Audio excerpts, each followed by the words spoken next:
Hey, it's Lisa here. I wanted to talk today about overcoming resistance to doing things that we know based on our own experience 100% of the time make us feel better. So in this case, exercise is the habit that I'm reinforcing this morning. I never not once feel like doing it, never. And I'm sure there are rare unicorns out there that look forward to it or excited about it. I am not one of them. But I always am glad that I did something, and I think that's true for most of us. So how do we get ourselves to do it? So I wanted to share my super secret tip for making it happen. First of all, I have a commitment to myself that I'm going to come down here to my gym every day. And I kind of have a time frame. I don't have a specific appointment time with myself, but I do have a general time frame that works best for me based on some experimentation. So there's no formula for that. That's the only thing I commit to. I commit to coming down here. Nothing else, literally nothing else. I don't have a plan in mind.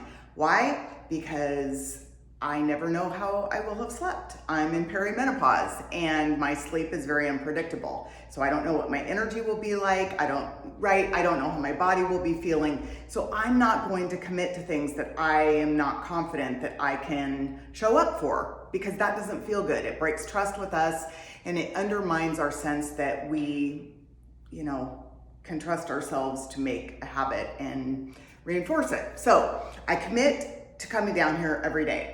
What I do when I get here, I trust that I will figure it out when I get here. And I do. And that's the cool thing. Knowing that I do push myself. If I've got it in the tank, I'll do a little more strength training, maybe a little more high intensity stuff on the treadmill or the rower. But, I'll figure it out when I get here.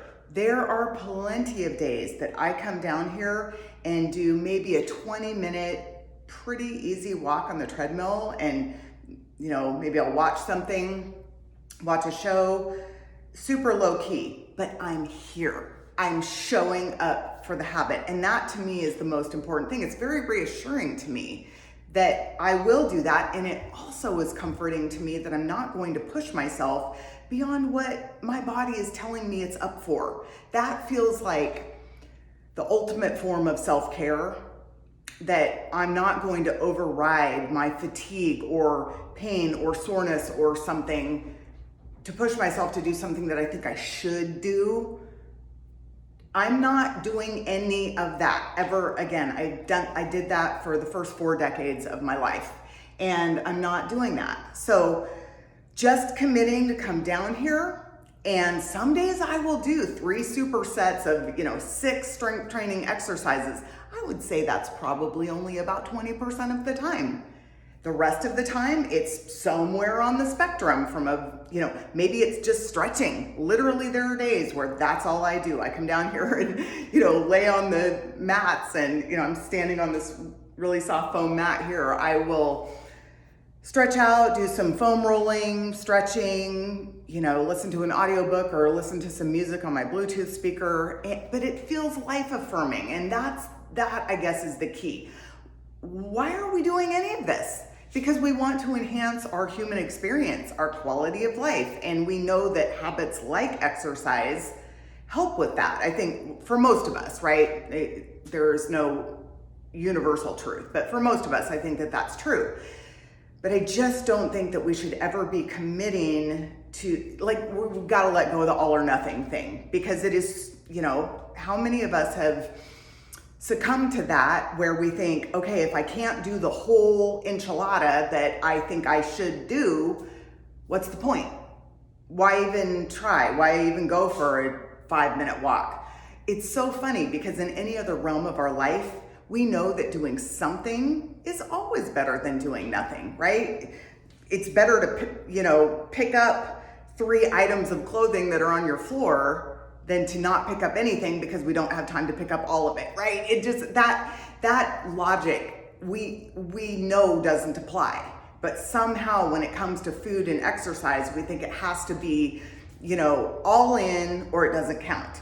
And we've got to reinforce the fact that that is ridiculous, that we'll always feel better if we do literally 1 minute of something. So, whether today you decide to just, in your workspace, do a little bit of stretching, do some deep breathing, maybe that's all you're up for.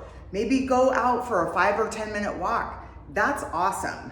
That is so much better than just sitting there and thinking, okay, I've got to put together this perfect plan, and when life calms down, I will commit to doing this, every single day, an hour a day. That's just setting ourselves up for failure. That approach, I think we know doesn't work, because most of us have tried it a bazillion times in, various forms, and it doesn't work, and it's not necessary. That's a key piece of this. None of that is necessary.